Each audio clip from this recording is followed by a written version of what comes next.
Hello everyone, I welcome you all to the next lecture of progressions. और बच्चों, आज का लेक्चर लास्ट लेक्चर होगा प्रोग्रेशंस का। आज हम बढ़िया से प्रोग्रेशंस को वाइंड अप कर देंगे।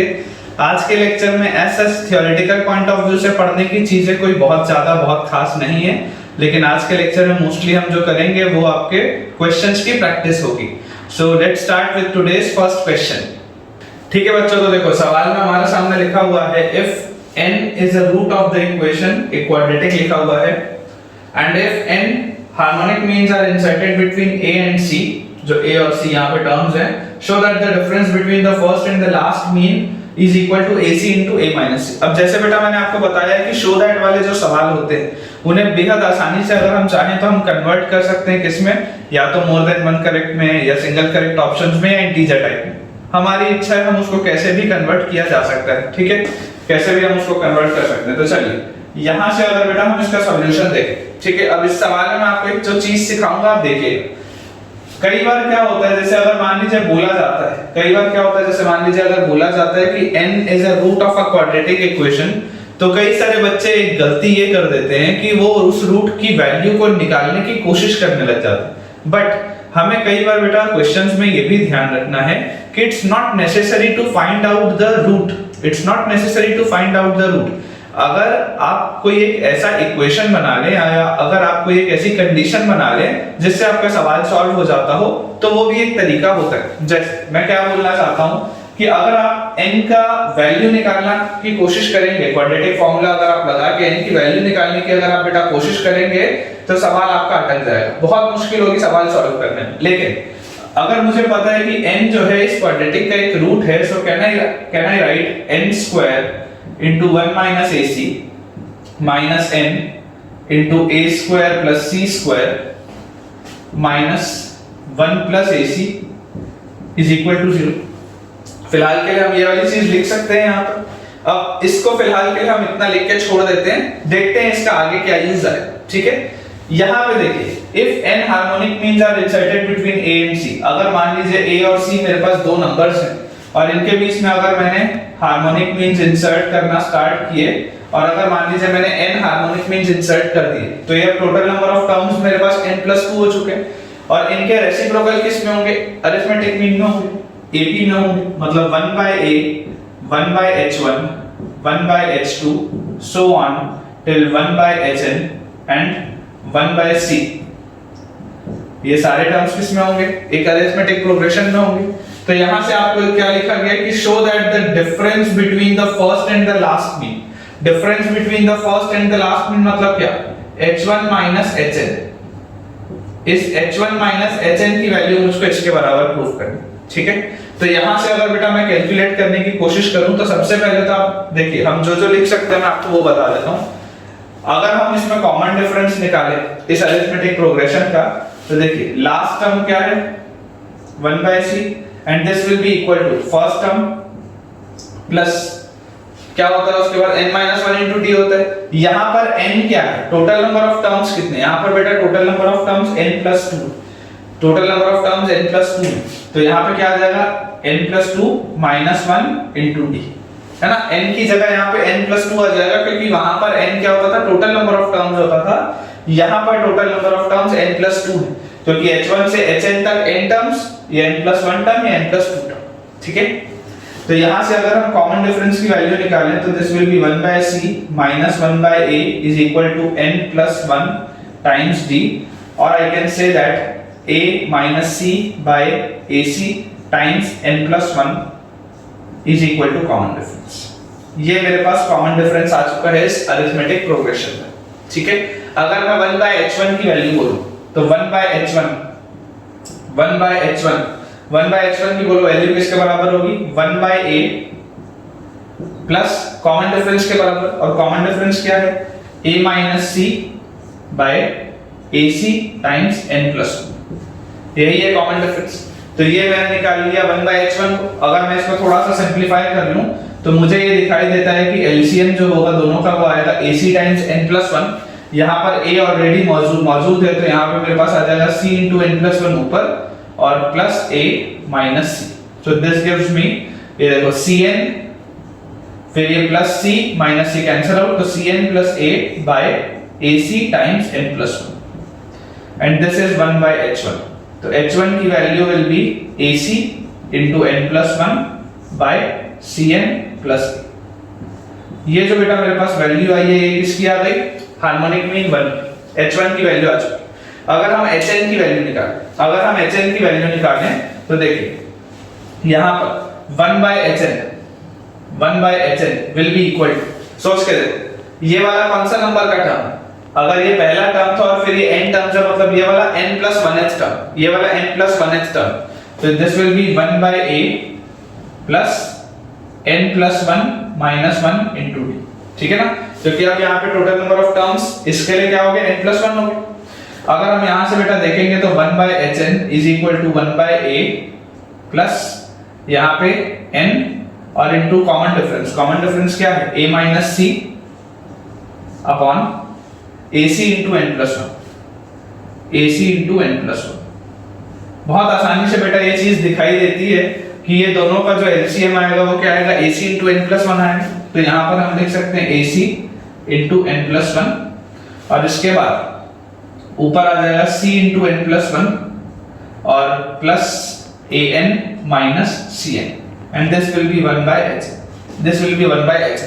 तो यहाँ से बेटा अपने को दिखाई देता है that 1 by HN will be equal to ये Cn और ये माइनस Cn कैंसिल आउट हो जाएगा और यहाँ पे बचेगा C plus AN by AC into n plus 1 और I can say that harmonic mean n या nth harmonic mean is equal to AC into n plus 1 upon C plus AN।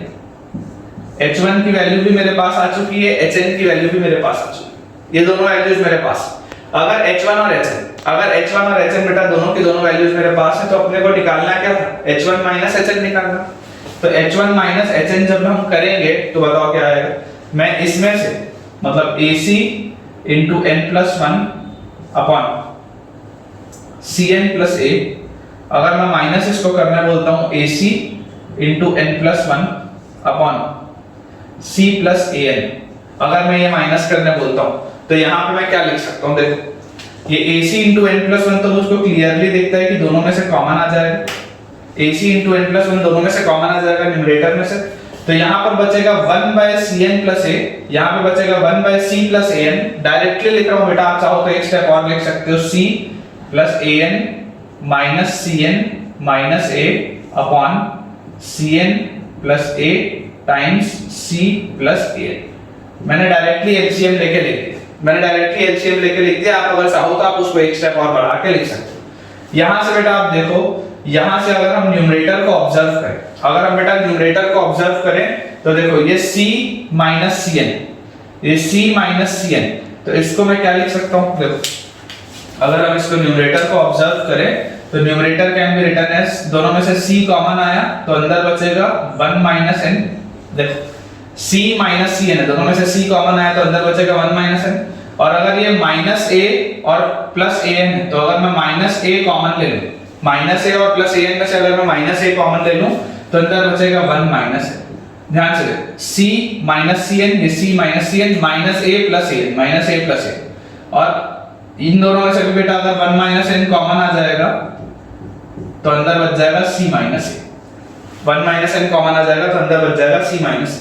ये जो है बेटा ये आपका पूरा न्यूमरेटर लिखा हुआ, ठीक है ना। Denominator will be remaining unchanged and ये AC into n plus 1 भी वैसे का वैसे ही रहेगा, ठीक है। अब मुझे आंसर लेके क्या आना था बेटा, मुझको आंसर लेके आना था यहाँ पे AC into a minus, मुझको आंसर लेके क्या आना था, AC into a minus। आप बेटा ध्यान से देखो, ये AC दिख रहा है मेरे को टर्म, और AC के बाद यहाँ पे मुझको दिख रहा है C minus, यहाँ पे मुझको दिख रहा है C minus। अगर मैं आपको बोलता हूं कि -1 यहां से कॉमन ले लेते हैं, ये C minus a है, यहां से अगर मैं -1 कॉमन ले लेता हूं तो ये a minus c बन जाएगा, और ये -1 अगर मैं इधर से भी कॉमन ले लेता हूं तो ये n minus 1 बन जाएगा, ठीक है, ऐसा हो जाएगा। तो ये दोनों में से -1 कॉमन है तो माइनस माइनस मल्टीप्लाई होकर प्लस बना लेगा, तो दिस विल रिमेन अनचेंज्ड। यहां से बेटा अब आप देखो AC आपको दिख गया, A minus C आपको दिख गया, मतलब आपको आपका आंसर तो दिखाई दे गया, अब सिर्फ बात ये आती है कि n+1 ये n-1 और अपॉन ये वाली पूरी की पूरी चीज को हम कैसे बैलेंस करेंगे। ठीक है, तो आप बेटा बहुत ध्यान से देखो, ये n+1 into n-1 क्या होता है, n² - 1 होता है, a + b into a - b, a² - b² होता है। तो यहां से आप देखो ये वाला जब n², ये वाला जब n² 1 से मल्टीप्लाई होगा, है ना, देखो जब आपने इसको लिखा था कि n is the root of the equation, तो ये वाला n² जब 1 से मल्टीप्लाई होगा तो क्या बनेगा, n² बनेगा। फिर ये वाला n² जब -ac से मल्टीप्लाई होगा तो बोलो क्या बन जाएगा, या अपन ऐसा करते हैं ये वाले n² को यहीं रखते हैं और ये -1 इसको यहीं रखते हैं, और बाकी सबको अगर मैं RHS में शिफ्ट कर दूं तो ये n² into -ac, तो वहां आ जाएगा तो n² ac बनेगा। उसके बाद ये -n into a² वहां जाएगा तो +n into a² बनेगा, -n into c² वहां जाएगा तो +n into c² बनेगा, और -ac वहां जाएगा तो +ac बनेगा। ये चीज मेरे पास बच जाएगी। तो देखो n² - 1 की वैल्यू अगर हम यहां से देखें, n² - 1 की अगर वैल्यू हम यहां से देखें तो हमको बताओ क्या दिखता है, ये वाला टर्म और ये वाला टर्म, क्या ये दोनों में से मैं na कॉमन निकाल सकता हूं? अगर बेटा na कॉमन निकलेगा तो अंदर बोलो क्या बचेगा, nc + a। ठीक है, और ये वाले दोनों टर्म्स में से, ये वाले दोनों टर्म्स में से बेटा अगर मैं, ये वाले दोनों टर्म्स में से बेटा अगर मैं c बाहर निकालूं, अगर मैं c बाहर निकालूं तो अंदर बोलो क्या बचेगा, nc + a। ठीक है, तो यहाँ पे भी nc + a आ गया, यहाँ पे भी nc + a आ गया, मतलब इसकी वैल्यू क्या आ जाएगी, na + c × nc + a। ये na + c × nc + a देखो, और क्या यही चीज नीचे भी लिखी हुई है, मतलब क्या है, ये n² - 1 की वैल्यू किसके बराबर है, n² - 1 की वैल्यू इसके बराबर है। ये n² - 1 जो है, n+1 और n - 1, n² - 1 जो है वो किसके बराबर है, c + an + a + cn के, तो ये c + an + a + cn के बराबर। तो ये सारी चीज कैंसिल आउट हो जाएगी और फाइनली बेटा जब उसको लेके आना है वो आ जाएगा। अब ये वाला सवाल अगर मान लो 4 ऑप्शंस में आ जाता, अगर ये सवाल 4 ऑप्शंस में आ जाता तो बेटा आपको ये पूरा का पूरा अप्रोच करना पड़ता। तो सिर्फ और सिर्फ हमको ये नहीं देखना है कि अगर शो दैट वाला सवाल है तो हम छोड़ देते हैं, इतना कॉम्प्लेक्स सवाल थोड़ा ना है। शो दैट वाले सवाल को बहुत आसानी से बेटा, बहुत आसानी से आप सिंगल करेक्ट ऑप्शन में कन्वर्ट कर सकते थे। और यहाँ पे अगर मान लो मैं कोई 4 ऑप्शंस दे देता जिसमें से कोई भी एक ऑप्शन होता है ये वाला ac × a - c, तो हमें ये पूरी की पूरी चीज सॉल्व करनी पड़ती। ठीक है बच्चों, नेक्स्ट क्वेश्चन है, काफी बढ़िया सवाल है बेटा, ये भी काफी बढ़िया सवाल है।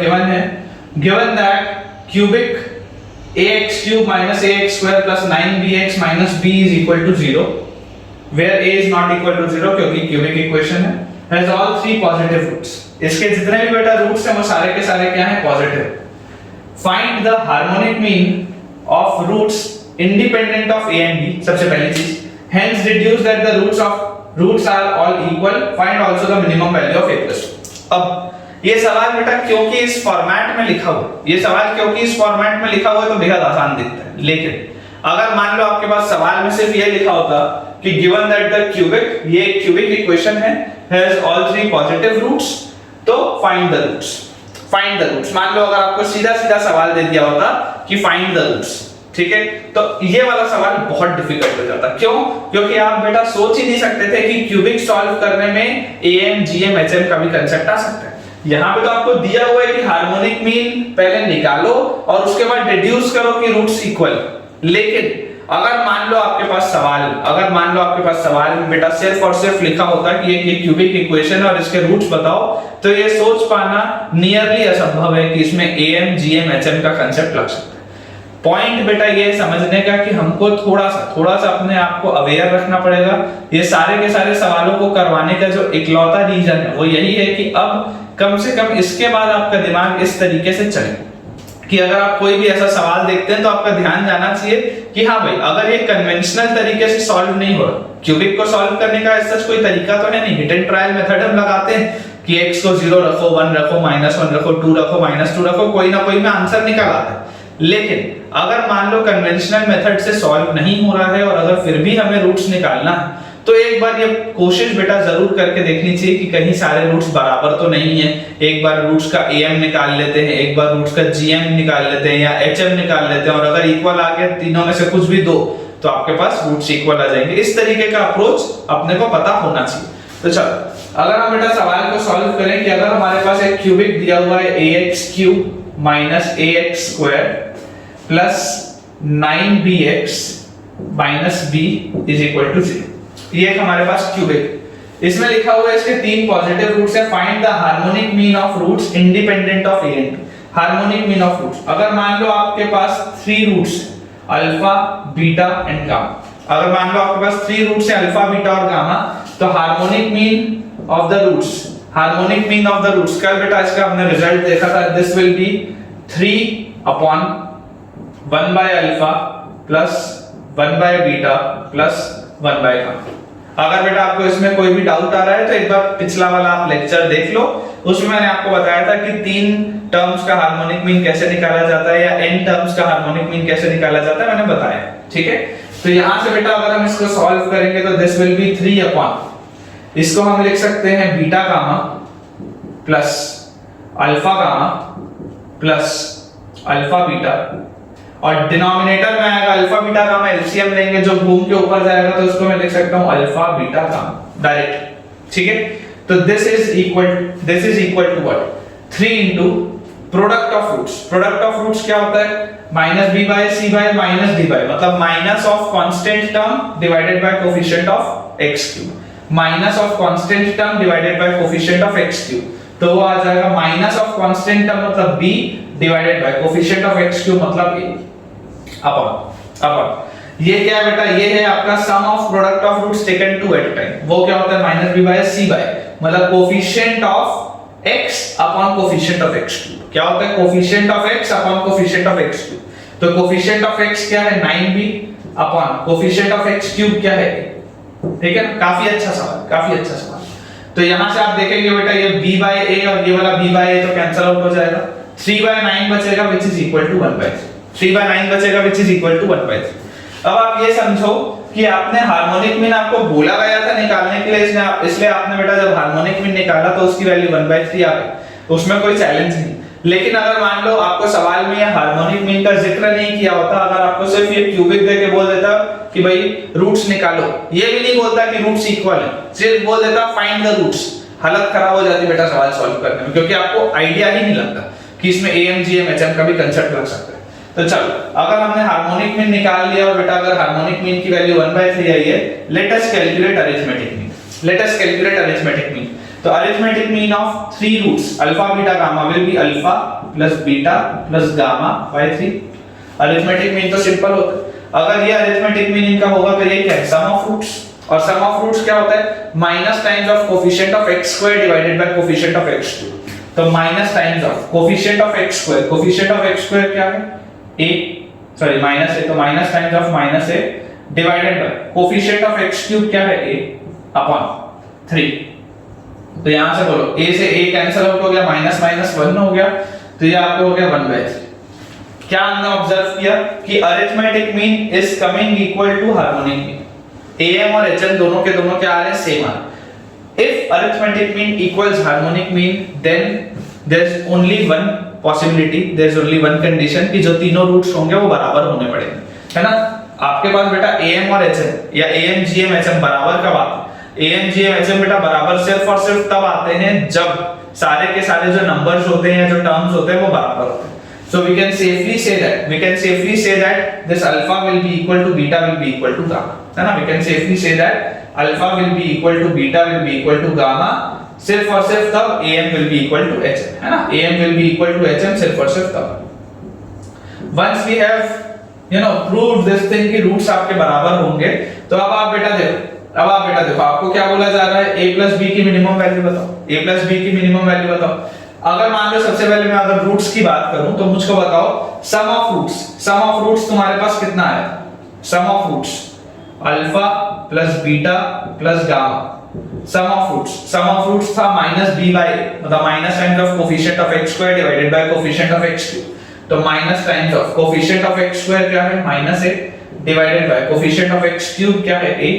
So this comes out to be equal to 1, है ना। सम ऑफ रूट्स की वैल्यू 1 थी, तो अगर बेटा सम ऑफ रूट्स की वैल्यू 1 थी और अगर तीनों के तीनों रूट्स बराबर है तो I can say that 3 alpha is equal to 1 और alpha is equal to 1 by 3। So I can say that all the 3 roots equal to 1 by 3। अगर मान लो सवाल में दिया होता कि फाइंड द रूट्स, तो आपके पास आ जाता कि तीनों के तीनों रूट्स की वैल्यू 1 बाय 3।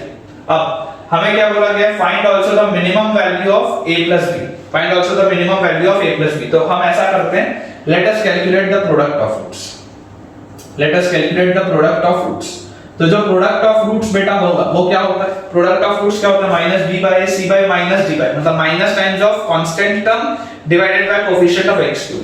तो minus times of constant term is minus b divided by coefficient of x cube is a।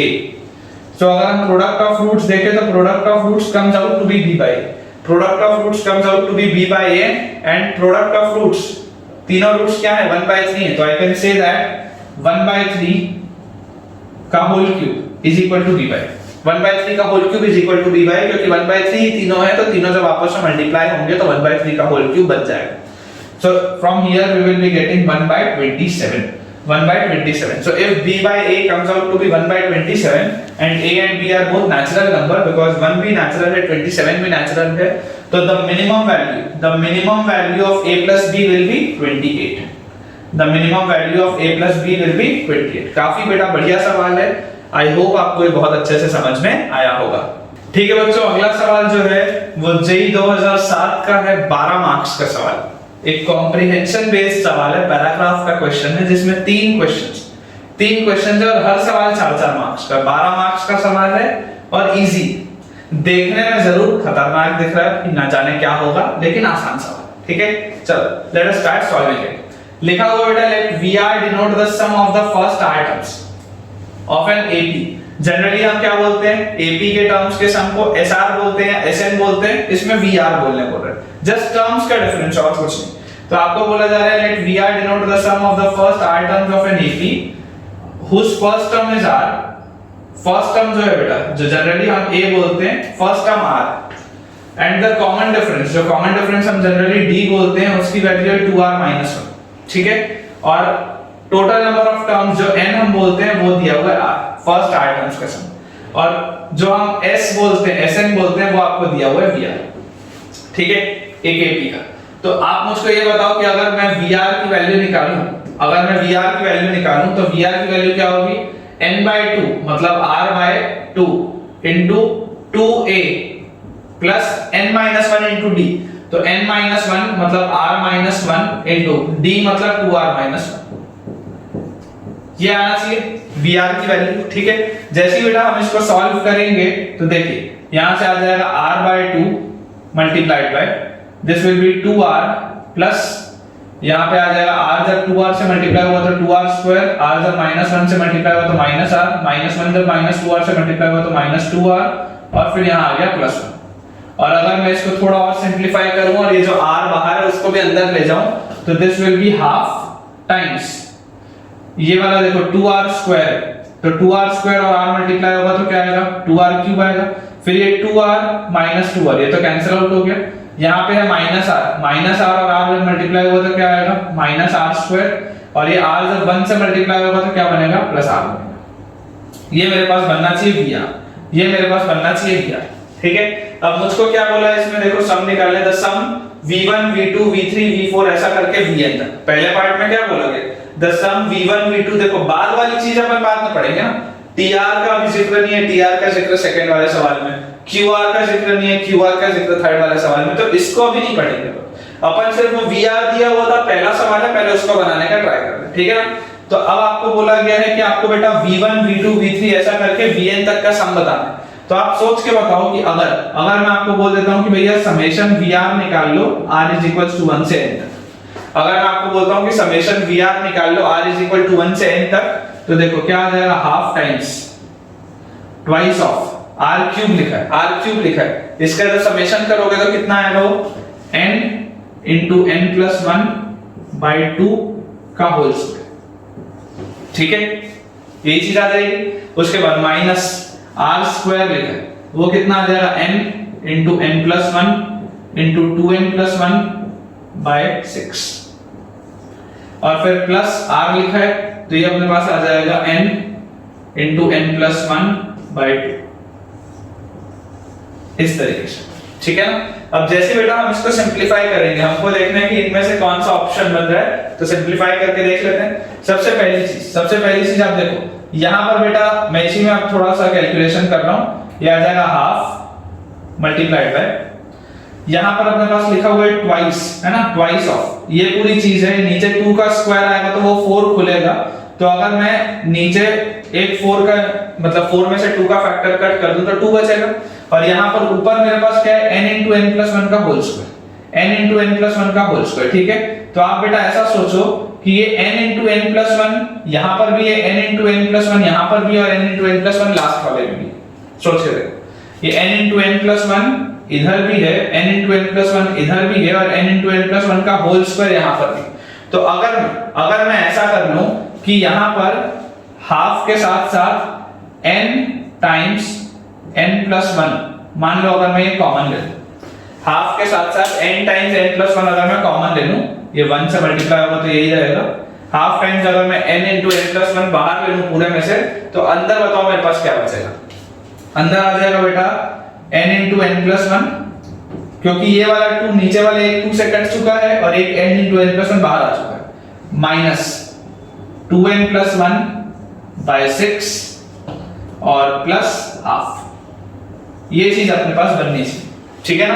अब अगर बेटा आप इसको सॉल्व करोगे तो देखो आपको क्लियरली दिखाई दे रहा है कि अंदर जो एलसीएम आएगा, अंदर एलसीएम कितना आएगा, 6 आएगा। मतलब अगर मैं यहाँ पे 2 into 3 6 बोलता हूँ तो ऊपर मुझे एक 3 मल्टीप्लाई करना पड़ेगा। अगर मैं इसको 2 into 3 6 बोलता हूँ तो ऊपर मुझको एक 3 लिखना पड़ेगा। ये बात आती है समझ।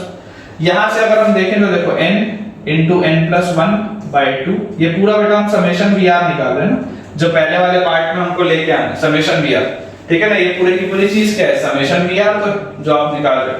तो अगर हम इसको निकालें तो n into n plus 1 by 2 आ गया। अब अंदर हम सिंपलीफाई करते हैं, अच्छा इसमें भी बेस में एलसीएम 6 आ चुका है, 6 भी बाहर ले लूंगा तो 2 into 6 12 हो जाएगा। तो देखो 1 by 12 दिखने लग गया मुझको, ये 1 by 12 दिखने लग गया, और n into n plus 1 भी दिखने लग गया। मतलब एक बात तो समझ में आती है कि a या b में से हो सकता आंसर होगा। अब अंदर वाली चीज अपने को सॉल्व करके देखनी पड़ेगी। तो अंदर देखो, ये जब 3n n से मल्टीप्लाई होगा तो 3n स्क्वायर, 3n और 1 मल्टीप्लाई होगा तो 3n, minus 2n minus 1 plus 3। ये चीज अंदर मेरे पास बचनी चाहिए। अगर हम इसको सिंपलीफाई करें तो देखो 3n square plus 3n minus 2n, 3n में से 2n अगर गया तो अपने पास बचेगा n, और माइनस 1 और 3 अगर ऐड हुआ तो अपने पास बचेगा 2। ये अपने पास बचना चाहिए, n into n plus 1 by 12 और फिर 3n square plus n plus 2। This option B is the correct answer, option B is the correct answer. अब ये तो हो गया पहला वाला पार्ट, ये हो गया पहला वाला पार्ट। दूसरे पार्ट में आपको क्या बोल रहे हैं बेटा, दूसरे पार्ट में आपको बोल रहे हैं tr is always, tr is always। अब बात हो रही है tr, तो tr क्या है, tr is actually vr plus 1 minus vr minus 1। tr plus 1, tr क्या है, vr plus 1 minus vr minus 2। तो आप मुझको ये बताओ बेटा कि vr जो था, vr क्या था, vr ये था, vr जो था वो पूरा का पूरा ये था, ठीक है। अब आपको इसमें क्या बोल रहे हैं, v of r plus 1 बोलो, v of r plus 1 बोलो। तो जैसे ही आप बेटा v of r plus 1 की वैल्यू निकालेंगे तो बताओ यहाँ पर जहां पे r है, अगर मैं r plus 1 से उसको सब्स्टिट्यूट कर दूं तो आ जाएगा half times of twice of r plus 1 का whole cube minus r plus 1 का whole square plus r plus 1। ये चीज अपने पास आ जाएगी, ये चीज अपने पास आ जाएगी। और अपने को बोला जा रहा है v of r plus 1 minus vr निकालो। तो सबसे पहले ऐसा करते हैं, इसको अंदर अपन सिंपलीफाई कर लेते हैं, फिर देखेंगे क्या क्या कैंसिल आउट हो जाता है। तो half times of twice of a plus b whole cube क्या होता है बोलो, a cube plus b cube plus 3a square b plus 3ab square. तो यहाँ पे आ जाएगा 3a square b plus 3ab square, फिर माइनस r plus 1 का होल स्क्वायर, तो r स्क्वायर 2r 1 और अंदर है plus r plus 1 plus r plus 1। ये चीज आई बेटा पूरी की पूरी, है ना, पूरी की पूरी ये चीज आएगी। मैंने डायरेक्टली लिख दिया है बट ये चीज आएगी पूरी की पूरी।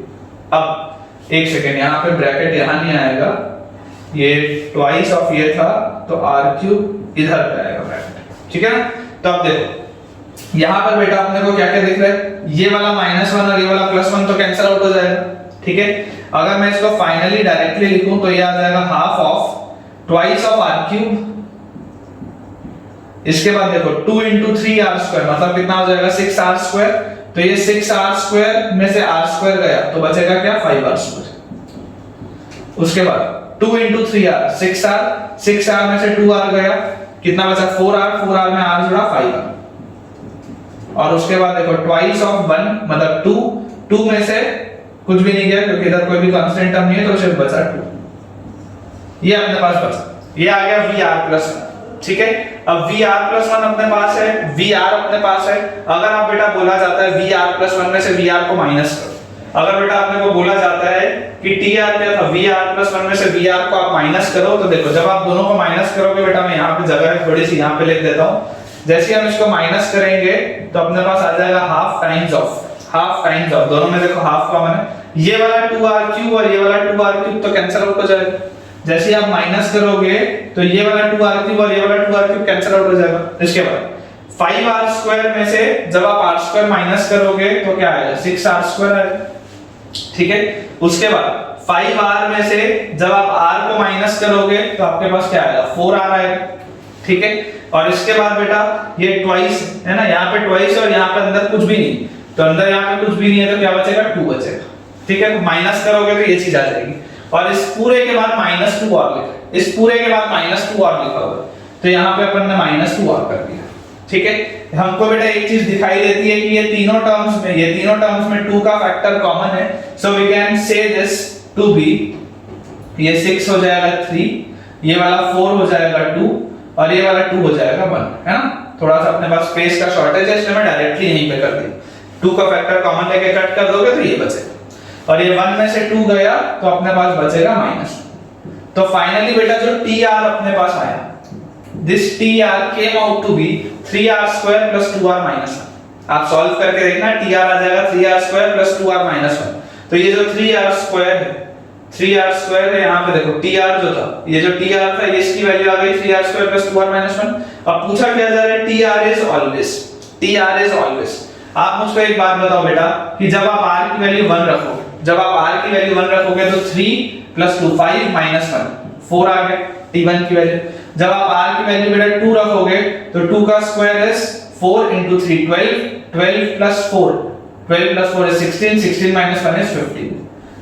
T2 की वैल्यू 15 आ गई। अब आप ध्यान से देखो, ऑड नंबर पहला ऑप्शन ऑड नंबर बोल रहा है, भैया ये इवन आया ये ऑड आया, ये ऑप्शन तो हो ही नहीं सकता। उसके बाद दूसरा वाला ऑप्शन बोल रहा है इवन नंबर, तो इवन नंबर भी नहीं हो सकता क्योंकि सेकंड वाला आपका जो टर्म है वो 15 आ गया।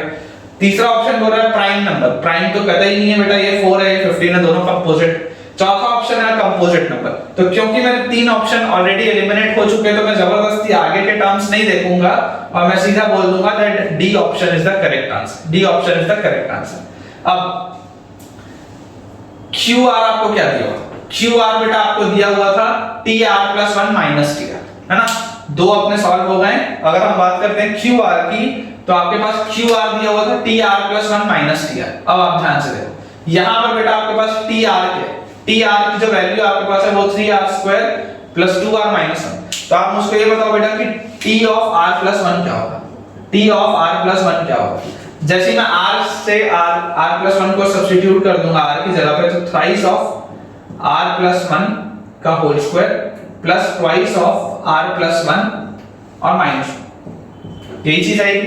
ठीक है, और जैसे बेटा हम निकाल लेंगे QR, जैसे हम बेटा निकाल लेंगे QR को, मैं यहीं पे लिख देता हूं QR, तो this QR will be equal to Tr+1 minus Tr। तो ध्यान से देखो, या इसको जब माइनस करोगे तो इसको मैं पहले सिंपलीफाई कर देता हूं, 3 डायरेक्टली लिख रहा हूं बेटा, आप लोग करके देख लेना। ये आएगा 3r², फिर प्लस 2r आएगा तो ये आएगा प्लस 6r, फिर प्लस 1 आएगा तो यहाँ पे आएगा plus 3 plus 2r plus 2 minus, directly मैंने लिख दिया, ये चीज आएगी। इसको आप ओपन अप करोगे तो ये चीज आ जाएगी। अब जैसे आपने बेटा Tr+1 में से Tr को माइनस किया, तो देखो ये 3r² और ये वाला 3r², ये तो कैंसिल आउट हो गया। इसके बाद यहाँ पर है 6r और 2r, 6r और 2r 8r, 8r में से जब 2r गया तो क्या बचा, 8r में से 2r गया तो बचा आपके पास 6r। ठीक है, और उसके बाद बेटा देखो कांस्टेंट टर्म्स देखेंगे तो 3 और 2 5 और 5 में से 1 गया 4, है ना। 3 और 2 5, 5 में से 1 गया 4, 4 में से बेटा आप -1 को अगर सब्ट्रैक्ट करोगे तो आपके पास बचेगा 5, आपके पास बचेगा 5। तो आपके पास QR की वैल्यू कितनी है, 6r+5 है।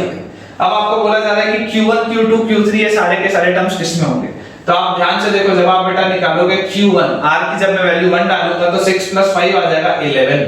जब हम r की वैल्यू 2 डालेंगे तो Q2 आ जाएगा 6 × 2 12 + 5 17। r की वैल्यू जब हम 3 डालेंगे तो Q3 आ जाएगा कितना, r की वैल्यू आप 3 डालोगे तो 18 + 5 23। हम क्या देख रहे हैं 11 17 23, क्या ये सारे के सारे अरिथमेटिक प्रोग्रेशन के टर्म्स है जिसका कॉमन डिफरेंस कितना है 6। तो Q1 Q2 Q3 are in AP with a common difference of 6। B option is my correct answer. हमने बेटा देखा अगर हम स्टेप बाय स्टेप चलें तो सवाल को बेटा सॉल्व करने में कोई बहुत ज्यादा समय नहीं लगता, बहुत आसानी से सवाल सॉल्व भी हो जाता है और ये मतलब मुफ्त के 12 मार्क्स। मतलब आप ये समझ के चलो कि अगर आपने पहला वाला जो क्वेश्चन है बेटा अगर आपने वो कर लिया, अगर आपने VR सक्सेसफुली निकाल लिया तो उसके बाद तो बहुत आसान, पूरा का पूरा बहुत आसान है। आई बिलीव आपको ये बढ़िया से बेटा सब कुछ समझ में आया होगा। ठीक है बेटा, नेक्स्ट क्वेश्चन हमारे सामने लिखा हुआ है the series of natural numbers is divided into groups as follows. पहले वाले ग्रुप में सिर्फ 1, सेकंड वाले ग्रुप में 2 और 3 है, तीसरे वाले ग्रुप में 4 5 6, चौथे वाले ग्रुप में 7 8 9 10 और इस तरीके से बटा हुआ है। तो आपको बताना है कि जो nth ग्रुप होगा, जो भी nth ग्रुप होगा उसमें nth वाले ग्रुप में बेटा टोटल नंबर ऑफ जो टर्म्स होंगे उनका सम कितना होगा। ठीक है ना, अलग तरीके का सवाल है, थोड़ा सा इसमें सोच अलग तरीके के लगेगी। ठीक है, अभी हम बेटा 2-3 सवाल और बनाएंगे, उसके बाद मैं आपको आज कम से कम बेटा 10-15 सवाल होमवर्क में दूंगा जो मैं एक्सपेक्ट करूंगा कि आप सब बनाकर कमेंट में मुझे इसका आंसर जरूर बताएंगे। ठीक है ना, ये बढ़िया बढ़िया कुछ और सवाल हैं जो लेक्चर्स अब हम उसमें और नहीं डालेंगे लेक्चर्स में, लेकिन मैं आपको होमवर्क में जरूर वो शेयर करूंगा। और हर तरीके का सवाल बेटा हमने ऑलरेडी किया हुआ है क्लास में, तो it's just about practice now.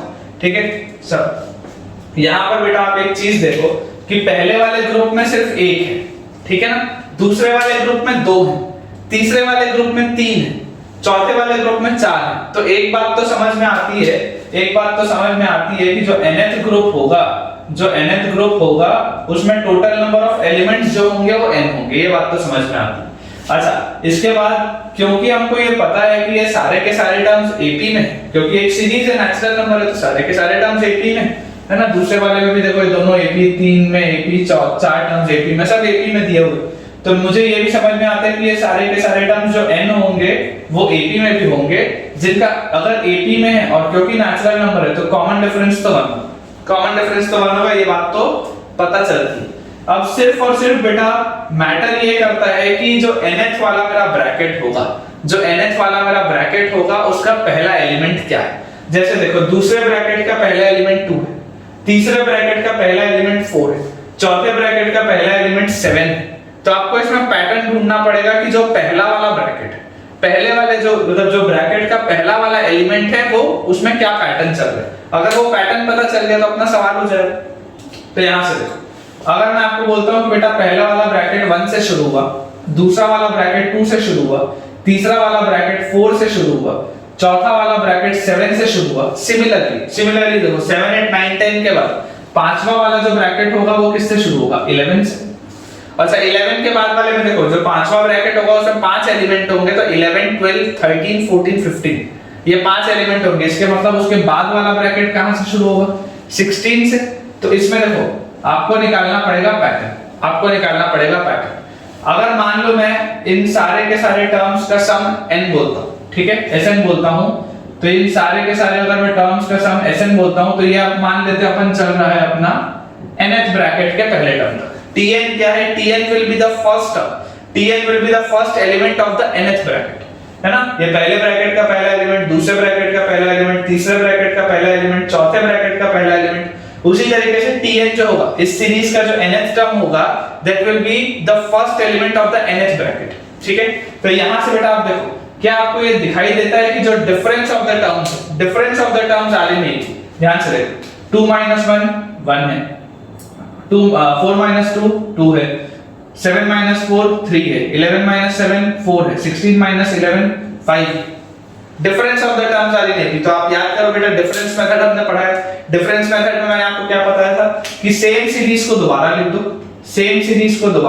1 + 2 + 4 + 7 + 11 + 16 and so on till Tn। Same series को दोबारा लिख लो और उसके बाद क्या करो, सब्ट्रैक्ट कर दो। तो जैसे बेटा आप इसको सब्ट्रैक्ट करोगे तो देखो Sn में से Sn गया तो बचा 0, ठीक है ना।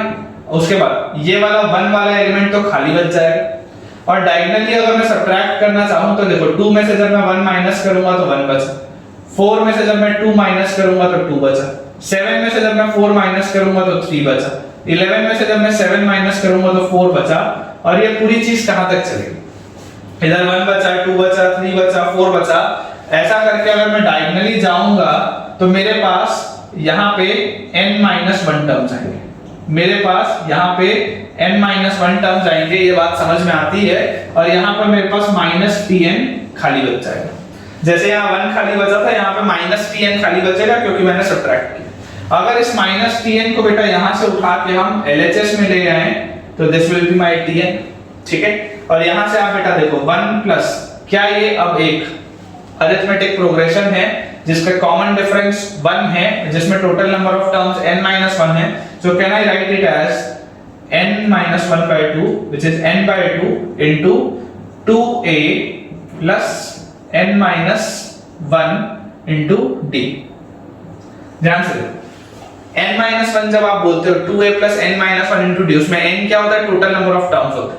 यहाँ पे total number of terms n-1, तो n-1 -1 तो वो कितना आ गया, n-2 आ गया, ठीक है। जैसे बेटा हम इसको सॉल्व करेंगे this will B 1 plus n-1/2 multiplied by 2 plus n-2। तो यहां से हमको दिखाई देता है कि ये 2 और -2 कैंसिल आउट हो जाएगा, तो सिर्फ और सिर्फ मेरे पास ब्रैकेट के अंदर क्या बचेगा, n बचेगा। सोच के देखते हैं कि ये टर्म्स क्या हमने जो लिखे हैं वो सही लिखे हैं या नहीं। अगर बेटा हम यहाँ पर इसको देखेंगे तो देखो tn जो अगर आप n की वैल्यू 1 रखोगे, तो 1 -1 तो 0 हो गया, तो आपके पास ये पूरा टर्म 0 हो गया, तो tn की वैल्यू आ गई 1। अगर आप n की वैल्यू 2 रखोगे तो 2 - 1 बचा, यहाँ पे 2 है, ये 2 और 2 कट गया तो 1 + 1 2 आ गया, दूसरे ब्रैकेट का पहला एलिमेंट। आप बेटा n की वैल्यू 3 रखोगे तो 3 - 1 2 और 2 कट गया, यहाँ 3 और यहाँ 1 4, तीसरे ब्रैकेट का पहला एलिमेंट 4 आ गया। आप n की वैल्यू बेटा अगर 4 रखोगे तो 4 - 1 3 into 4 12/2 6 6 + 1 7, चौथे ब्रैकेट का पहला एलिमेंट 7, मतलब जो मैंने लिखा है वो सही। और जैसे बेटा अब हमको ये पता चल गया that this is the first element of the nth bracket, तो हमको एक चीज तो ये पता है ना कि nth bracket के में टोटल n टर्म्स होंगे, सब AP में होंगे, कॉमन डिफरेंस 1 होगा। तो आप बताओ इसका सम कितना होगा, इसका sum will be n/2 multiplied by total number of terms तो n AP में, आपको तो सम बताना है सारे नंबर्स का उसमें, तो n/2 मल्टीप्लाइड बाय 2a। ये जो a है वो क्या है, ये जो a है वो बेसिकली आपका यही है ना, पहला एलिमेंट nth ब्रैकेट का, तो 2a, तो a की जगह पे आ जाएगा 1 plus n into n-1/2, n into n-1/2 plus ये पूरी चीज 2a plus n-1 times common differences, ये मेरे पास मेरा आंसर है, ठीक है। अब हम इसको सॉल्व बेटा करके देख लेते हैं। तो यहाँ पर देखो जैसे ही आप एलसीएम लोगे तो यहाँ पे आ जाएगा 2 और ये पूरे के डिनोमिनेटर में आ जाएगा 2 और ये वाला 2 और ये वाला 2 कैंसिल आउट हो जाएगा, ठीक है। तो यहाँ से we will be having n/2 times 2 plus n square minus n plus n minus 1। तो हम बोल सकते हैं n और minus n कैंसिल आउट हो जाएगा, so I will be having n/2 times n square और 2 minus 1 is 1, n into n square plus 1 divided by 2, n into n square plus 1 divided by 2। Option A is my correct answer, ठीक है बेटा। तो आज का last सवाल हम देखते हैं, this will be the last question of today's lecture, जिसके बाद मैं आपको कई सारे होमवर्क के क्वेश्चंस पोस्ट करूंगा।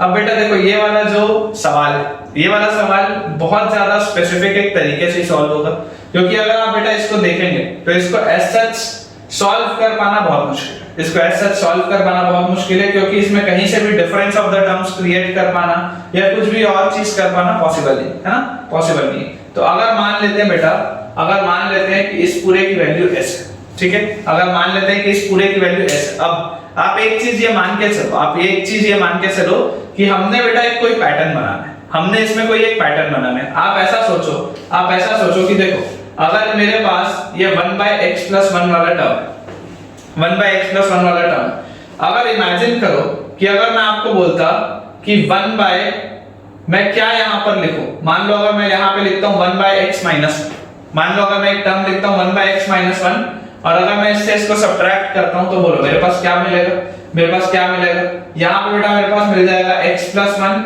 Minus x + 1 by x square minus, है ना, माइनस साइन साइड इंटरचेंज कर दिया मैंने अंदर, तो ये x से माइनस x कट गया, तो this becomes 2 by x square minus 1, जो यहां पे लिखा हुआ 2 बाय x स्क्वायर + 1 लिखा है, यहां पे देखो 2 by x square minus 1 generate हो गया। बोलने का बेटा मतलब क्या है, बोलने का मतलब क्या, आप देखो जब ये वाला 2 बाय x स्क्वायर माइनस 1, जब ये वाला 2 बाय x स्क्वायर माइनस 1, अगर मान लो मैं बोलता हूं कि इससे सब्ट्रैक्ट कर दो 2 बाय x स्क्वायर + 1 को जो लिखा हुआ है, तो बताओ क्या मिलेगा मेरे पास, यहां पर आ जाएगा बेटा 2 कॉमन, अंदर मैं लिख लूंगा x square + 1 minus x square + 1 by x square minus 1 into x square + 1, तो x की पावर 4 माइनस 1, और ये minus x square + x square cut गया, तो this gives me 4 by x raise to the power 4 minus 1, 4 by x raise to the power 4 minus 1, और यहाँ पे लिखा हुआ है 4 by x raise to the power 4 + 1। आपको पैटर्न समझ में आ रहा होगा हो क्या है, आपको पैटर्न समझ में आ रहा होगा बेटा हो क्या रहा है, क्योंकि जैसे ही मैं सब्ट्रैक्ट करते जा रहा हूं अगले वाले टर्म बनते जा रहे हैं with a minus sign at the denominator, अगले वाले टर्म बनते जा रहे हैं with a minus sign at the denominator. तो इसका जो बेटा तरीका है, इसका बेटा जो तरीका है वो एक बहुत स्पेसिफिक तरीका है, और आपको इस तरीके के सवालों का भी अप्रोच आइडिया होना चाहिए।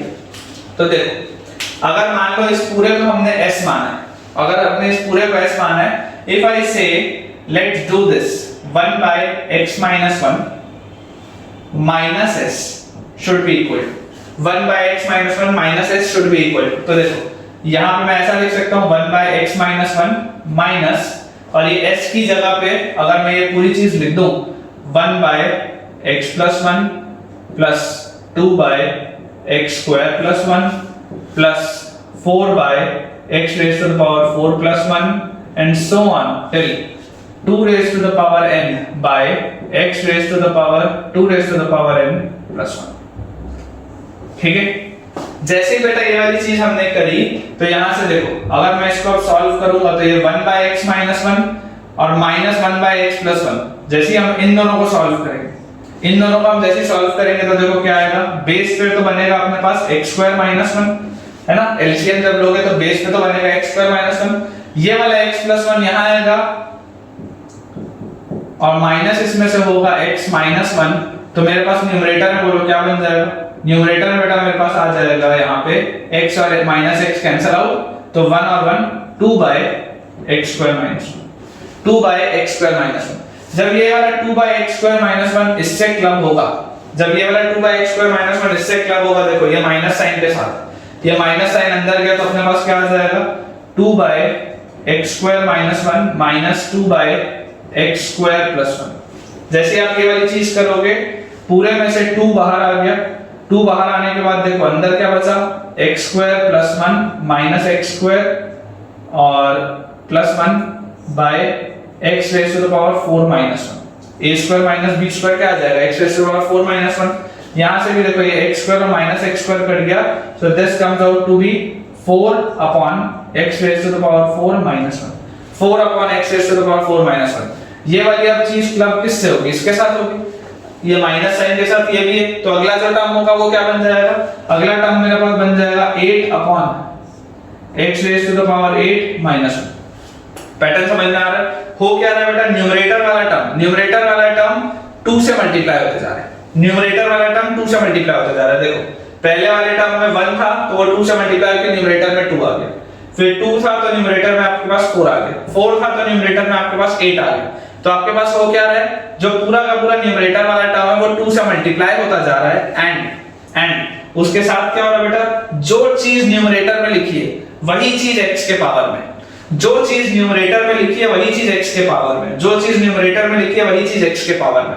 तो आप ये चीज समझो कि जब ये पूरा का पूरा प्रोसेस होगा आखिरी तक, जब ये पूरा का पूरा बेटा प्रोसेस होगा आखिरी तक, तो आपके पास जब फाइनली क्लबिंग होगी ये वाले टर्म्स के साथ, फाइनली जब जैसे अभी क्लब होते जा रहे हैं, फाइनली जब क्लबिंग होगी ये वाले टर्म्स के साथ, तो आपके पास बनेगा ये 2 की पावर n और ये पूरा मल्टीप्लाई हो जाएगा 2 से, 2 की पावर n और ये पूरा मल्टीप्लाई हो जाएगा 2 से, और नीचे मेरे पास बनेगा क्या चीज, x raise to the power 2 raise to the power n multiplied by 2 और प्लस 1, ये चीज मेरे पास बचेगी। इसको ये क्या लिखा जा सकता है, ये 2 raise to the power n multiplied by 2 मतलब क्या होता है, This is nothing but 2 raised to the power n plus 1. 2 raised to the power n plus 1. 2 raised to the power n multiplied by 2 is nothing but 2 raised to the power n plus 1. और यहाँ पर भी ये क्या आ जाएगा, x raised to the power 2 raised to the power n plus 1. x raised to the power 2 raised to the power n plus 1. और यहाँ पे आ गया अपने पास प्लस 1. यहाँ पे अपने पास आ गया प्लस 1. तो ये वाली चीज आपके पास आ गई, इसे पूरा सॉल्व करना। जब मैंने इस पूरे RHS को सॉल्व किया तो RHS मेरे पास सॉल्व होने के बाद ये आ गया। तो फाइनली बेटा अगर मुझे s की वैल्यू बतानी तो this s will be nothing but 1 by x minus 1 minus 2 raised to the power n plus 1 divided by x raised to the power 2 raised to the power n plus 1 plus 1. This will be my final answer. यहाँ पे बेटा एक छोटा सा correction आप लोग कर लेंगे कि यहाँ पर देखिए जब हमने इसको लिखा था तो जब ये क्लबिंग होती है बेटा, क्लबिंग होती है तो अब माइनस 1 आता है नीचे, क्लबिंग होती है तो माइनस 1 आता है, मैंने गलती से प्लस 1 लिख दिया था, so there will be -1 here and -1 here। ये होगा बेटा फाइनल आंसर, ठीक है ना। और जब क्लबिंग होती है तो जब यहाँ पे ओरिजिनल में +1 होता है तो देखो क्लबिंग होने के बाद -1 बनता है ना, ये -1 बनता है, तो सेम लॉजिक से यहाँ पे -1 बनेगा एंड फाइनल आंसर ये होगा।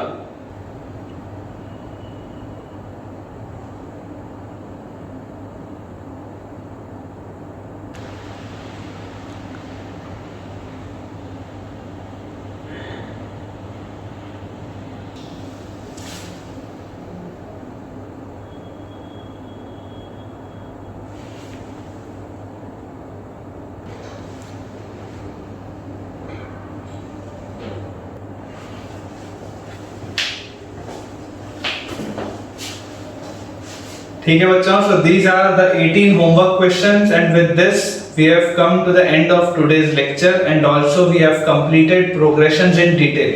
इससे ज्यादा बेटा डिटेल में मैं एक्सपेक्ट नहीं करता कि प्रोग्रेशंस को और पढ़ाया जा सकता है। मैंने अपने एंड से पूरी की पूरी ये कोशिश की है कि मैं आपको प्रोग्रेशंस को काफी डिटेल में एक एक चीज को समझाते हुए करूं। अगर आपको आज का वीडियो पसंद आया है तो जरूर वीडियो को लाइक करें। साथ ही मैं सबसे रिक्वेस्ट करूंगा जितने भी बच्चे ये वीडियो चाहे डाउनलोड करके देख रहे हैं चाहे ऑनलाइन डायरेक्टली देख रहे हैं कि ओवरऑल आपका प्रोग्रेशंस चैप्टर को लेके अब कॉन्फिडेंस बढ़ा है या नहीं बढ़ा और आपको किस तरीके से समझ में आया है या नहीं आया। इन केस बच्चों आपको कोई भी प्रॉब्लम आती है तो आप कमेंट में मुझसे पूछ सकते हैं। इन सारे क्वेश्चंस के आपको आंसर्स को भी कमेंट में पोस्ट करना है। अगर आपने अभी तक चैनल सब्सक्राइब नहीं किया है तो do subscribe the channel right now because ये चैनल बेटा चलता रहेगा एंड पूरा का पूरा आईआईटी का जितना सिलेबस होगा वो सब कुछ इस चैनल में अपलोड होगा विद एवरी पॉसिबल डिटेल। सो जब तक हमारा अगला लेक्चर नहीं आता तब तक के लिए thank you all very much for watching this video.